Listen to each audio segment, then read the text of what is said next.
Paris, Mesdames et Messieurs les parlementaires, Mesdames, Messieurs, cher Lassana Bathily, nous sommes réunis ce soir pour célébrer l'entrée d'un nouveau citoyen au sein de la communauté nationale. Depuis le vendredi 9 janvier, le nom de notre nouveau compatriote, auquel le Premier ministre va remettre son décret de naturalisation, s'étale à la une des journaux en France, mais aussi à l'étranger. Lassana s'est en effet comporté en citoyen courageux dans des circonstances exceptionnellement dramatiques pour notre pays. Cette cérémonie a pour objet de lui rendre un juste hommage au nom de la nation et de lui exprimer du fond du cœur toute notre gratitude. Elle est également l'occasion de rappeler que son nom s'ajoute à ceux des 57 610 Français qui ont obtenu la naturalisation par décret en 2014. Il s'agit là d'un signe que je souhaite relever de la force irrépressible de notre modèle républicain. Lassana compte au nombre de ces hommes et de ces femmes dont le courage, le sang-froid, l'altruisme se révèlent dans les moments de grand péril. C'est ainsi que le 9 janvier, lorsqu'un criminel qui avait déjà tué la veille une policière municipale a pris 23 personnes en otage dans le magasin Hypercacher où il travaillait, Lassana s'est efforcé de cacher au sous-sol plusieurs des clients menacés en leur donnant accès à la chambre froide. Il a trouvé le moyen de s'échapper grâce au monte-charge du magasin et pleinement conscient des risques qu'il prenait, a réussi à tromper la vigilance du tueur. Parvenu hors du magasin, il a pu renseigner les policiers, leur remettre les clés, dessiner pour eux le plan des lieux et contribuer ainsi fortement, selon leurs propres témoignages, au succès de leur assaut final. Lassana fait partie de ces êtres qui, dans leur extrême modestie, ne semblent pas conscients de leur propre part d'héroïsme. Appelé par le président de la République, félicité par Madame la maire de Paris, par le secrétaire d'État américain John Kerry, il a répété, je le cite, « Je ne vais pas prendre la grosse tête ». Interrogé par des journalistes qui s'étonnaient parfois de la présence d'un employé musulman au sein d'un magasin cachère, c'est à la fraternité humaine qu'il en a appelé pour expliquer les raisons de son geste. Je le cite là encore. Nous sommes des frères. Ce n'est pas une question de juifs, de chrétiens ou de musulmans. Nous sommes tous dans le même bateau.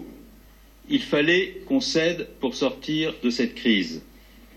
Et il a confié la tristesse qu'il éprouvait en songeant à son ami Yohan Cohen, son collègue de travail, mort à 20 ans pour s'être lui aussi comporté en héros ce jour-là, abattu par Hamedi Coulibaly au moment où il tentait de s'emparer très courageusement, héroïquement de l'arme du tueur.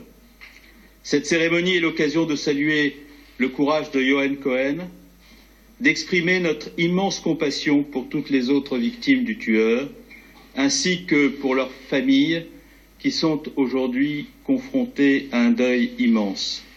Elle est également l'occasion de dire toute notre affection, toute notre sollicitude à ceux qui ont survécu à cette prise d'otage après avoir frôlé la mort et ont fait preuve eux aussi d'un grand courage. Plusieurs d'entre eux sont présents parmi nous ce soir. Je sais, pour les avoir rencontrés avec le Premier ministre à l'instant, qu'ils demeurent marqués par cette terrible épreuve, mais leur attitude de très grande dignité force l'estime et le respect. À travers eux, nous savons que ce sont tous les Français de confession juive que l'assassin, dans sa haine antisémite, a voulu atteindre et a tenté de terroriser. Une fois encore, le 9 janvier, un terroriste se réclamant d'une conception dévoyée de l'islam aura choisi de tuer froidement des Français parce qu'ils étaient juifs, avec le projet hideux de semer la peur, la haine et la discorde au sein de la communauté nationale.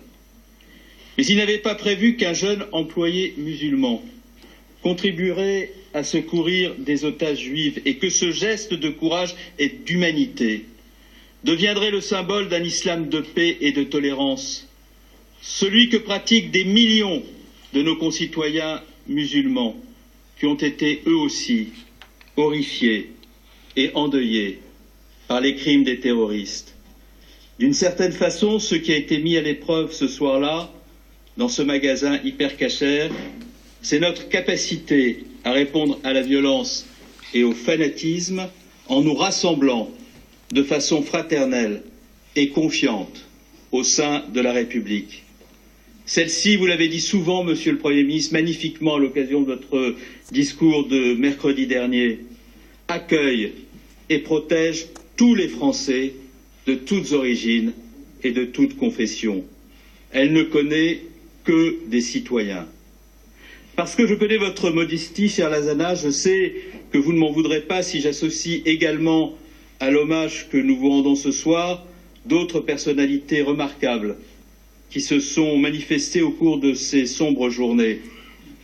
Héroïques, les policiers tombés sous les balles des terroristes dans l'exercice de leur mission. Clarissa Jean-Philippe, Franck Brinsolaro et Ahmed Merabé.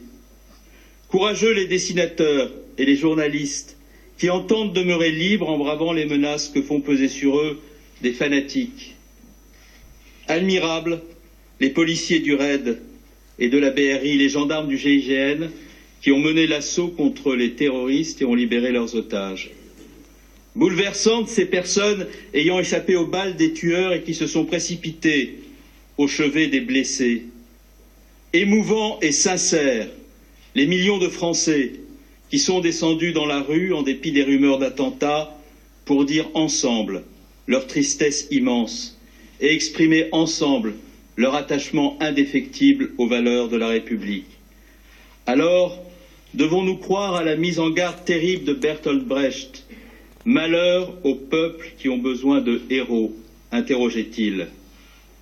Bien entendu, nous sommes tous portés à préférer pour notre pays les moments paisibles et à espérer qu'ils reviendront lorsque surviennent les crises. Mais je crois aussi que les peuples comme le nôtre sont heureux de pouvoir compter sur le dévouement de leurs citoyens lorsque les circonstances l'exigent. Les sociétés ont toujours les citoyens qu'elles méritent.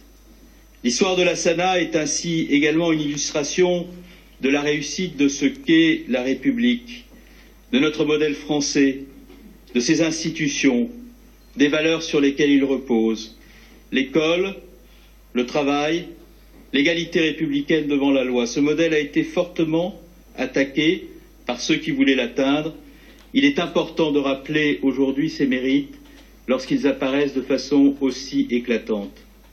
Vous avez grandi, cher Lassana, au Mali, dans un village de la province de Kayes, et vous êtes arrivé en France à l'âge de 16 ans, en 2006, pour y rejoindre votre père. Quand je voyais mon père rentrer au pays, avez-vous dit, je rêvais de le rejoindre.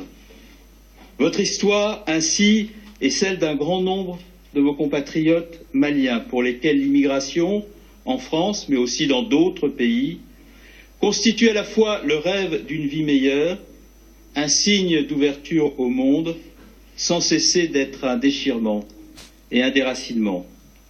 Comme pour d'autres jeunes Maliens, comme pour tant d'autres immigrés venus de tous les horizons, la découverte de la France a sans doute été pour vous au début difficile, en dépit du soutien